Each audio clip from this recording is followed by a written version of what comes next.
Okay, just gonna go over the quick details on the AEM fuel rail for the KA24DE engine. First of all, 14mm injectors will not fit in this. Physically, will not fit in that hole. So I'm going to be changing this rail out. I'm not going to be using it. That's just me.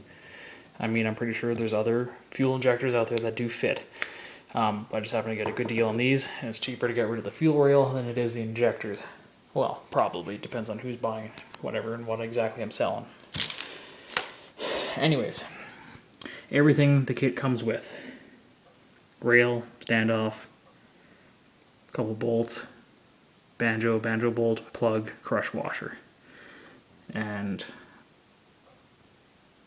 pretty much each side of it is exactly the same, the banjo bolt.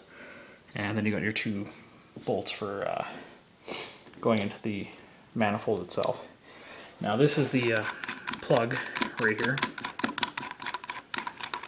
Now I'm going to actually check something out here. I believe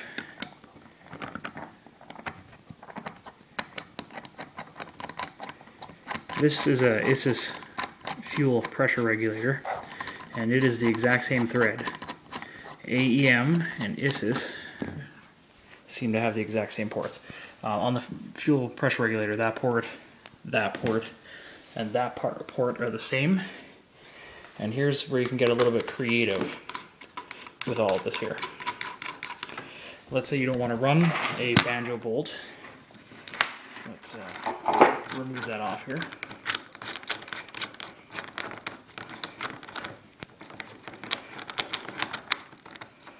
Take that off. Put it over to the side.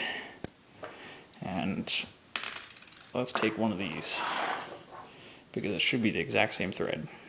I could be wrong, but let's give it a try. This would normally go in the side of your fuel pressure regulator. I believe ISIS and Aeromotive are exactly the same, by the way. But put that inside of here with our crush washer. There you have it. Completely different fitting altogether. Now these fittings, I honestly can't remember the name of them. I forgot while making this video here, but I'm pretty sure that you can get these to replace the banjo bolts. So you could just have a simple push-on hose. Imagine there's other fittings too that would be better than this. So instead of having a hose and clamp, you can make something that actually has to be screwed in, like an AN fitting or AN fitting or a meow fitting, whatever you want to call them. But that seems to give some sort of versatility between the two. The fuel pressure regulator also comes with a gauge here. You could run it directly into there, or you can run it to your car, running a line between the two of them. Ideally, you'd want to have it right on there. For fuel pressure, have it there. When you're troubleshooting problems, then you can look at the gauge, see if you have fuel pressure. I don't know how trustworthy these Chinese gauges are. Nothing to, bad to say about China, but the quality control might not be there. So,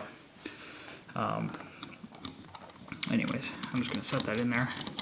Got a vacuum line right there. And this plug, you can put on there, or even put our banjo bolt from our fuel rail over here.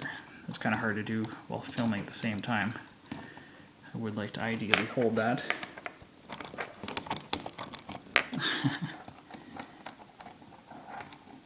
Anyways. Okay, whatever. Put the camera down for 2 seconds.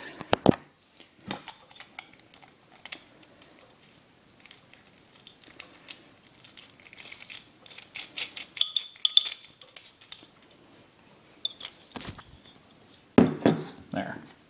So between the AEM fuel rail and the ISIS fuel pressure regulator, and most likely the Aeromotive, the attachments that come with it should fit on both sides. So I mean, you could take these off, or maybe order a couple more of them up, what have you, whatever you want to use. I'm not going to be using this fuel rail, so I'm going to have to figure all this out again anyways. But that's pretty much everything that it comes with. and how you set it up. I don't really know the thread type on it. I don't believe it says anywhere in here.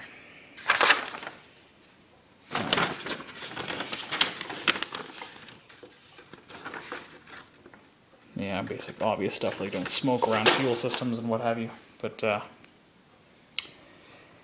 that is it. Oh, and if you're wondering, part number for this, let's see, 25142, or 2-5142. Anyway, that's pretty much all I can tell you.